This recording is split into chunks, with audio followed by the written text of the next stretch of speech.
the Honorable Speaker of the County Assembly of Nakuru, Honorable Members of the County Assembly, Mr. Speaker, Honorable Members, ladies and gentlemen, it is my pleasure and distinct honor to address the Third County Assembly of Nakuru as I deliver my first State of the County Address in line with Section 30K of the County Government Act 2012. Mr. Speaker and honorable members, we all rose to power on the firm promises to singularly and collectively deliver to the people of Nakuru County. My manifesto broadly captured the aspirations of our people. My commitment to deliver this aspiration reigns supreme. The social contract between my government and the people is sacrosanct, but equally unbreakable. Mr. Speaker, the journey towards our stated mission started in earnest on the 25th of August 2022. This far, I have proudly walked with the honorable members of this House. Your unwavering support has not only seen key milestones being met, but has also been critical to the positive performance of my government. Mr. Speaker and honorable members, I intend to continue working with you and the wider public as we develop the requisite policies and legislations aimed at ensuring quality and timely delivery of social and economic services to the people. Mr. Speaker, my being here today, other than being a statutory obligation, is a clear testimony of the enormous respect I reserve for this House and the people of Nakuru whom we represent. Our people deserve to be appraised of the progress made in meeting their aspirations. Today, I'm honored and privileged to share with this House and the people of Nakuru my government's scorecard and the plans I have for them in the coming days, months, and years. Mr. Speaker and honorable members, despite ascending to power at a time of great economic uncertainty, occasioned by factors beyond the county, my government has stoically weathered these challenges to post, in my view, a fair performance. Mr. Speaker, while we have achieved a lot as a government, understandably, we have had our own share of missteps and misses. Lessons learned from these have helped my administration to take timely and corrective measures. In my second year and the many years to come, we shall deploy those learned experiences to work smarter for better results. Mr. Speaker, at this point, allow me to share broadly with this House and members of the public reports on the following areas. 1, performance of my government. 2, the status of the county policies and plans. 3, citizen participation and inclusivity. And 4, adherence to the national values. The health sector. The transformation of the health sector ranks high on my delivery agenda. This is deliberately so, bearing in mind the old adage, a healthy nation is a wealthy nation. In stressing the centrality of health for any nation, the late Mahatma Gandhi once remarked, "It is health that is the real wealth, and not the pieces of gold or silver." Although the health department continues to consume over 40% of the county budget, it is in everyone's interest to have a robust and self-sustaining health sector, since our health is our wealth. Honorable members, I'm happy to report that despite a huge influx of patients from neighboring counties and beyond, our health facilities have made remarkable progress in the provision of accessible, efficient, affordable, and high-quality services. This remarkable milestone has been facilitated by the following deliberate interventions. 1, expansion of health facilities. My government has successfully completed the outstanding works of the outpatient wing at Nakuru Teaching and Referral Hospital. This at 780 million state-of-the-art infrastructure launched by my predecessor will provide the much needed space once equipped during the year.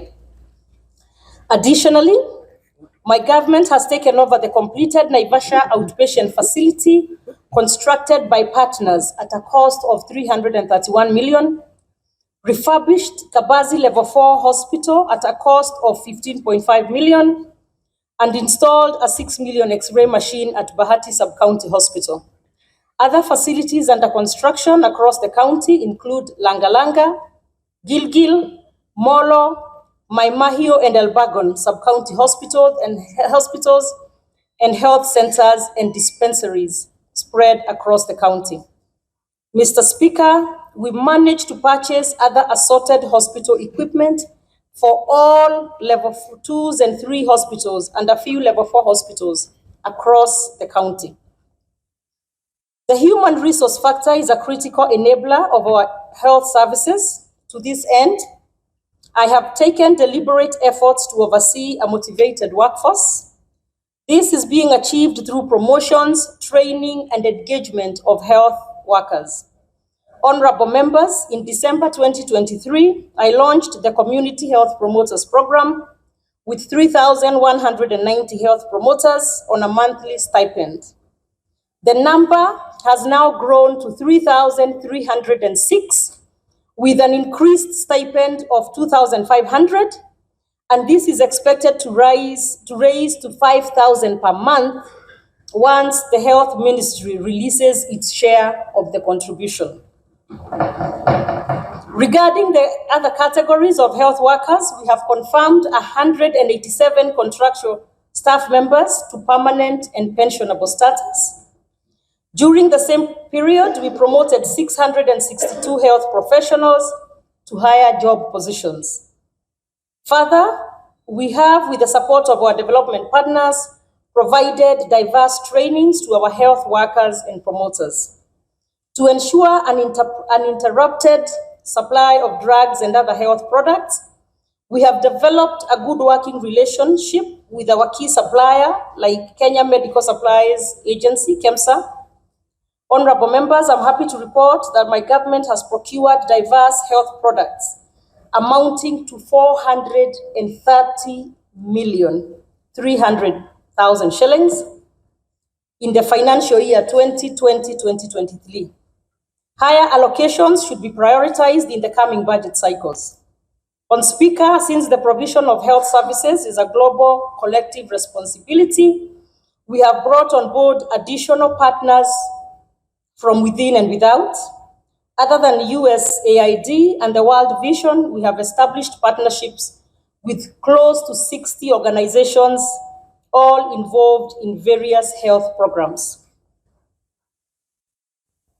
On Speaker, in the coming months and years, we intend to, among other projects, build and complete level 4 hospitals in all sub-counties, with the ongoing Subukia level 4 and soon upcoming Rongai and Kuresoi North level 4 hospitals that will see all sub-counties have level 4 hospitals. We shall operationalize the Nakuru outpatient hospital at PGH, complete the ongoing construction of level 2 and 3 hospitals and other facilities, and purchase land for construction of new or existing facilities. Complete an ICU HDU facility at Naivasha Sub-County Hospital. Expand our preventative and promotive health services to reduce communicable and non-communicable diseases, maternal and child healthcare challenges. On infrastructure, Mr. Speaker and honorable members, the county during the year saw tremendous improvement of our roads and other infrastructure. This was as a result of the collaborative effort between my office and that of the honorable members. Through timely allocation of resources, my government has been able to roll out projects aimed at speeding up movement of people, goods, and vehicles. This has enhanced communication and development. Motorable roads, we know, are enablers of commerce and social networks, and therefore we should purpose to have adequate resources appropriated for a wider network. Mr. Speaker, with the support of all members during the year under review, we completed 248 road projects, comprising of 6.9 kilometers of tarmac roads, 432 kilometers of road grading, 209 kilometers of graveling, a number of culverts, gabions, and bridges. Over the same period, we maintained 116.2 kilometers of drainage and constructed additional networks. Further, we Cabro paved Naivasha Municipal Park at a cost of 68 million and tarmacked Lakeview roads in Naivasha at a total of 83 million. Within the same period, we completed phase 2 of Naivasha Modern Market at a cost of 263 million. On Speaker, these resources sourced from the Ward Kitty, conditional grants, the World Bank, and the county resources have positively impacted our economy and our people's livelihoods. I wish to single out the Imarisha Barabara initiative that has seen far-flung areas opened to vehicle movements. Its tremendous success, I have no doubt, will inform this House in its future allocation of resources. Mr. Speaker, my government has finalized plans to grade and gravel over 2,000 kilometers of roads, tarmac 5 kilometers of roads, construct 13 bridges and 15 kilometers of new drainage culverts. Honorable members, it is worth reporting that we have completed construction of the Governor's Office and the completion of our stadium, notably Afraha and Keringet stadiums, have entered the home stretch. Water and environment. Water, environment, and climate change. On members, in order to fulfill the pledge of providing potable water, sanitation, and hygiene to our people, my government, together with other partners, initiated and completed a number of projects during the financial year 2022 and 2023. Mr. Speaker, these projects and programs include drilling of 27 boreholes, thank you, electrification and or solarization of 24 boreholes, construction of toilet blocks, rehabilitation of water springs, water pans, and expansion of water pipelines, totaling to 196 projects. Honorable members, on climate change, my government has joined hands with the national and supranational entities in putting in place measures to mitigate the adverse effects of climate change.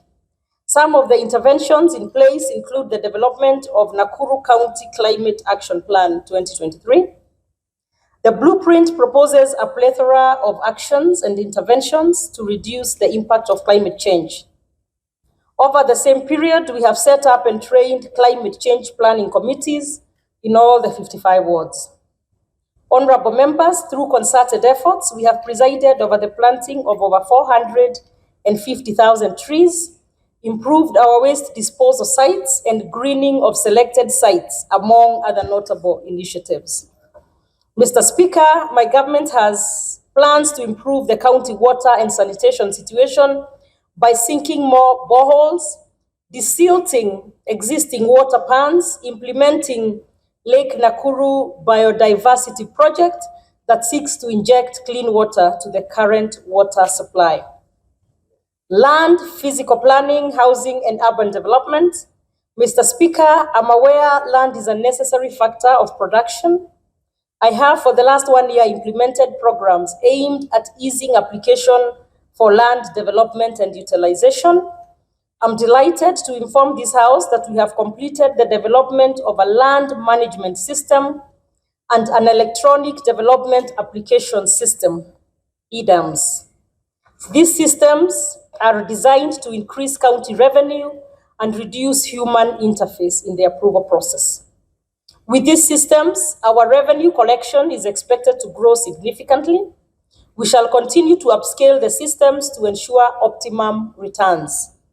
Honorable members, other notable achievements include the completion of the county spatial plan, a key tool in the planning process, setting up of ad hoc committees to review development plans for 29 trading centers across the county. On housing, we have embraced the national agenda on affordable housing. To date, a total of 605 units at Bondeni have been completed, and other sites have been identified to house additional units. We have prioritized Bahati and Albagon townships, whose combined allocation stand at 440 units, and construction is ongoing in those two sites. To enhance access to other affordable housing, my government has rolled out training of artisans on alternative building technologies. This has been undertaken in our alternative building technology centers across the county. Honorable members, in order to improve the living conditions of the poor and the marginalized, we have embarked with partners the upgrading of informal settlements in London, Kwamurogi, Karagita, and Lakeview. I launched the first phase last week, and other phases have been lined up for launch. This program is estimated to cost approximately 580 million. In the same vein, we have rolled out programs for the issuance of title deeds. Last year, in collaboration with the national government, secured title deeds for residents in Soin, Rongai sub-county. My government has also pursued and ensured the lifting of land caveats placed on parcels of land in Kuresoi South.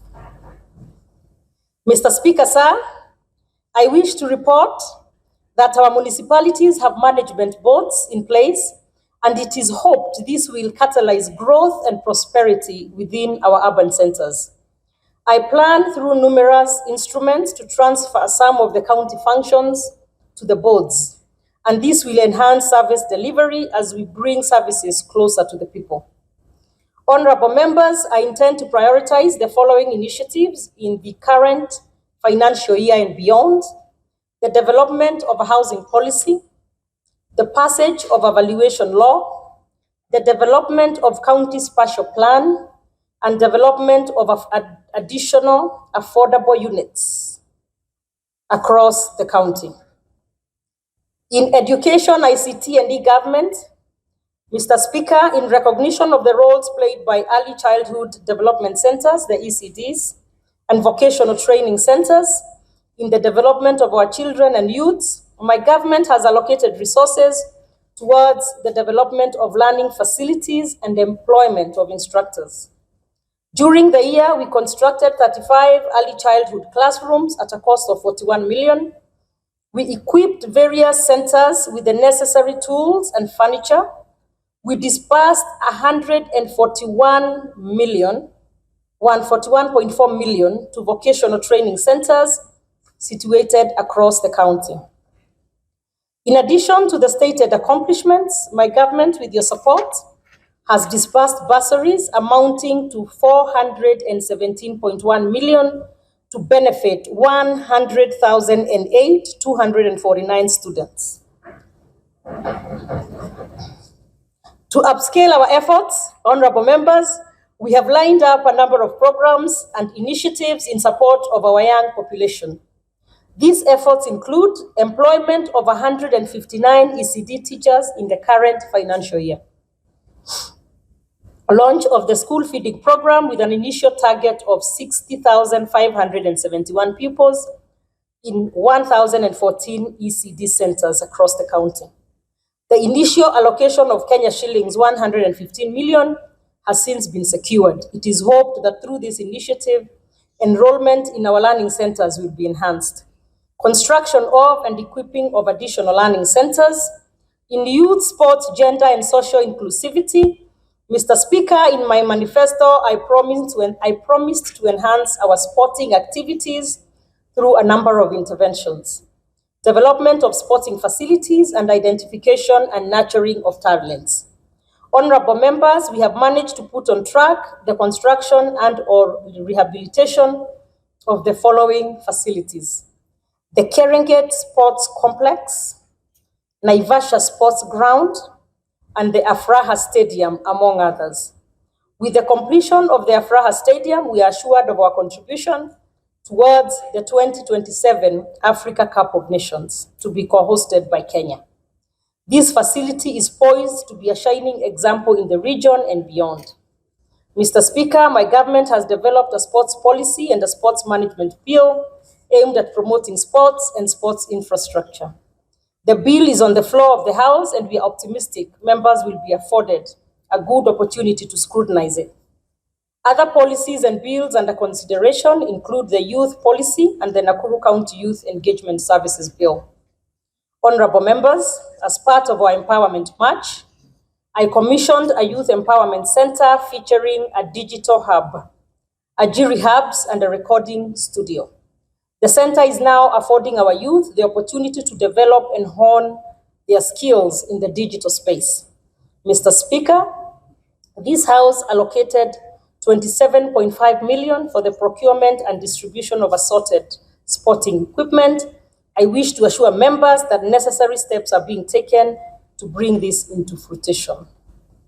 Further, we are implementing various projects in support of youths, including construction of social halls and creative arts centers. Agriculture. Mr. Speaker and honorable members, the Agriculture Center is the primary driver of growth for the county, and therefore great efforts must be employed in ensuring sustainability. Resources must be deployed to safeguard gains made in the development of the sector. Honorable members, my government during the year under review took measured and deliberate efforts to support our farmers, specifically those on small-scale farming. I have also taken steps to support investors willing to work with us. Mr. Speaker, my government has implemented the following interventions geared towards increasing productivity in the center. Distribution of assorted pyrethrum and avocado seedlings of combined value 48.8 million. Successful distribution of over 448,000 bags of fertilizer under the fertilizer subsidy program. Constructed and completed 24 tea buying centers. To safeguard post-harvest losses, pests, and diseases in crop production, we, in partnership with the national government, distributed 2,555 liters of pesticides, 142 assorted sprayers, and hundreds of fly traps. Under National Agriculture and Rural Inclusive Growth Project, NARIP, my government has funded 197 micro-projects, proposals at a total cost of 62.5 million in selected wards. 2 producer cooperatives at a cost of 31.5 million. Funded county-driven committees to the tune of 12.5 million. Rehabilitated ponds and ponds as part of adapting climate-smart agriculture. To address food and nutrition security, we are, through Agriculture Sector Development Support Program, ASDSP, enhancing the capacity of various value chain actors to seek and provide solutions to problems facing the commercialization of agriculture. The program, funded at a cost of 103.8 million, targets value chain actors in pyrethrum, in dairy, and in fish production. We have also brought on board investors, including Kentegra Limited, who are setting up a 2 billion pyrethrum processing plant in Naivasha, and other investors who are willing to invest in the sector. Honorable members, allow me to slightly highlight on fish production. We have successfully restocked Lake Naivasha dams and fish ponds with over 326,000 fingerlings at a cost of 4.5 million. We have also supplied motorboat engines and life jackets to youth groups engaged in fishing activities. Trade and industrialization, cooperatives, and tourism. Mr. Speaker and honorable members, a number of programs in line with my manifesto have been initiated and implemented. These programs are aimed at making our county attractive to investors and the business community. Honorable members, we have managed to, among other initiatives, simplify and automate the processing and issuance of business permits, construct and rehabilitate a number of market sheds to house our small-scale traders from all walks of life. A case in point is the Naivasha Modern Market. Negotiate for the setting up of Special Economic Zone, the SEZ, in Naivasha, and County Aggregation and Industrial Park, the CAIP and EPZ at Egerton in Joro. The park has been allocated 560 million. Both the SEZ and CAIB will not only create job opportunities for our people, but also provide business opportunities to our farmers and our business people. Dialogue with matatu owners and operators. This has seen the revival of business in the CBD.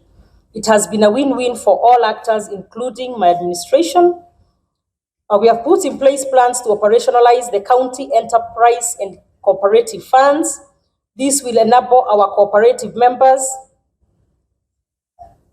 and our small-scale traders access affordable credit for business support.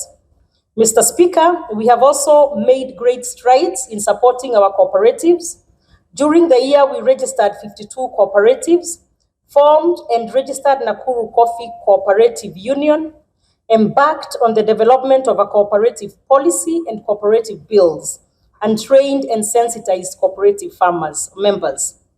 On tourism, honorable members, we are working closely with the Magical Kenya to identify and map out tourist sites. We also encouraging eco and conference tourism due to the abundance of suitable facilities and sites across the county. Public service. Mr. Speaker and honorable members, the essence of governance and administration, service delivery, performance by the public service and engagement of the citizenry in matters of the county cannot be overemphasized. Under public service management, my government has put in place measures, including performance management system, to ensure optimum delivery of services to the residents of Nakuru County. To achieve this, we are undertaking staff training and development to equip and align our staff with our deliverables as contained in the CIDP. In addition, we have set aside 10.5 million to develop a human resource information system whose goal is to inject and sustain efficiency in human resources.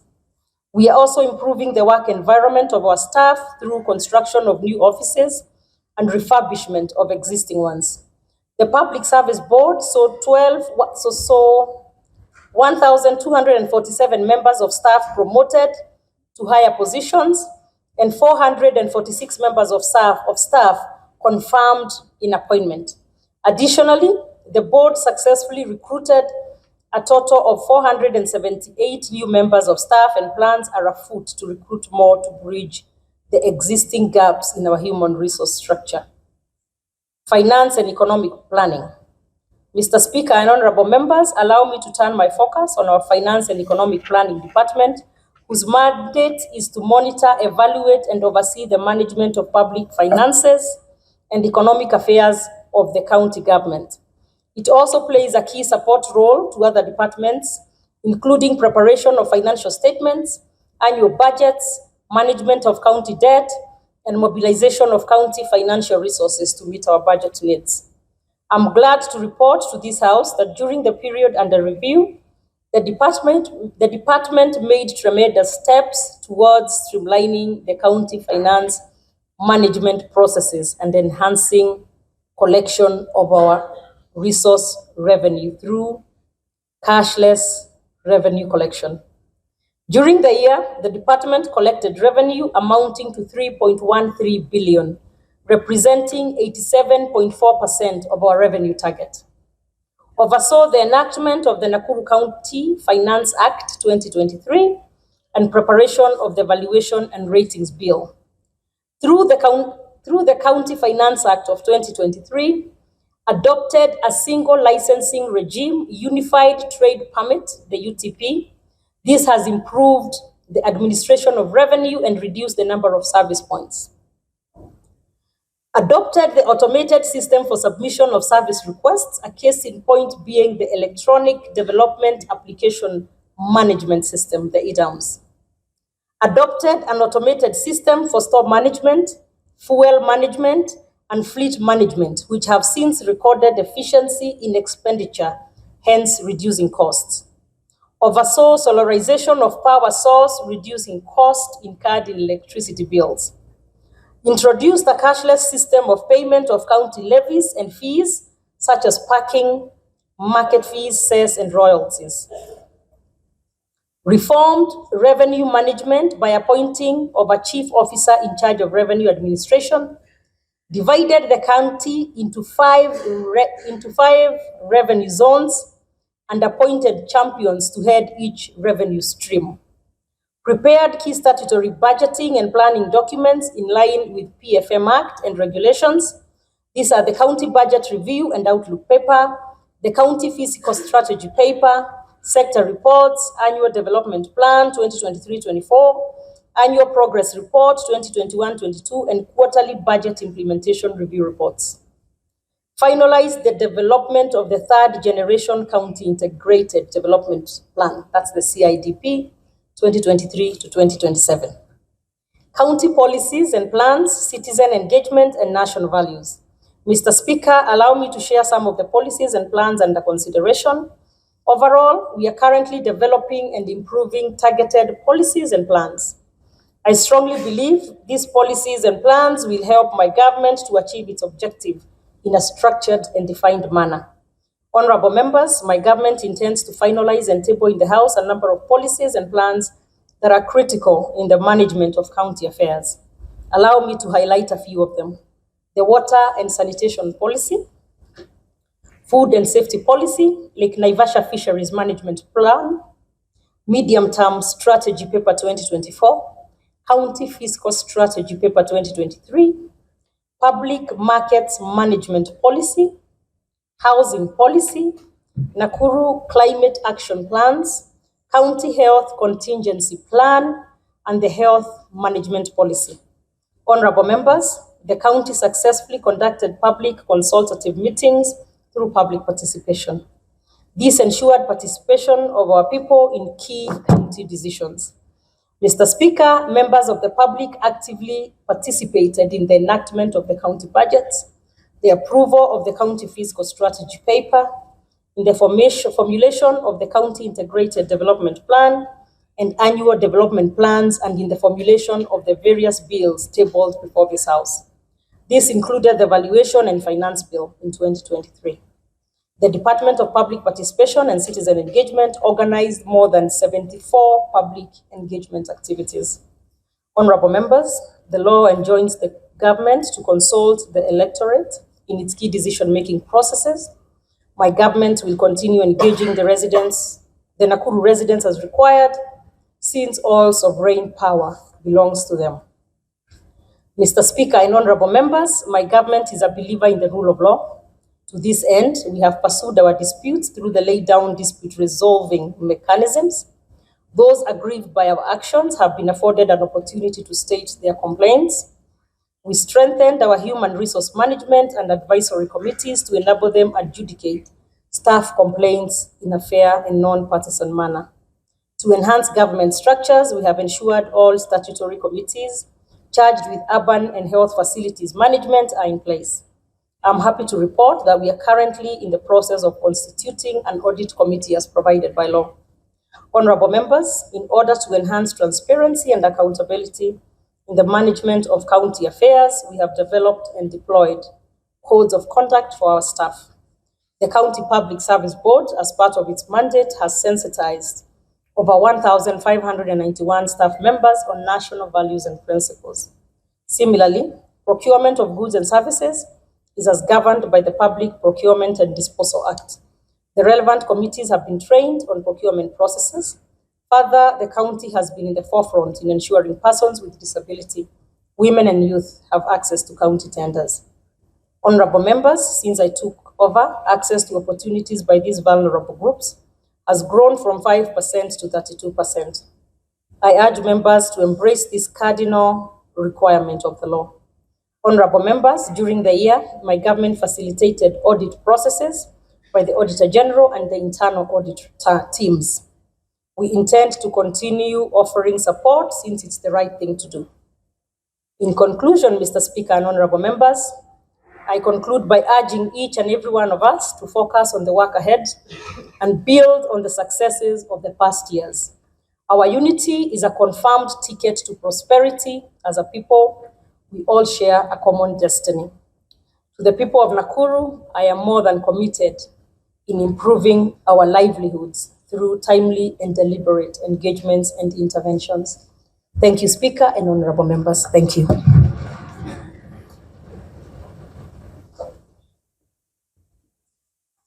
Thank you, Your Excellency. Honorable members, this House is adjourned to a date to be communicated later.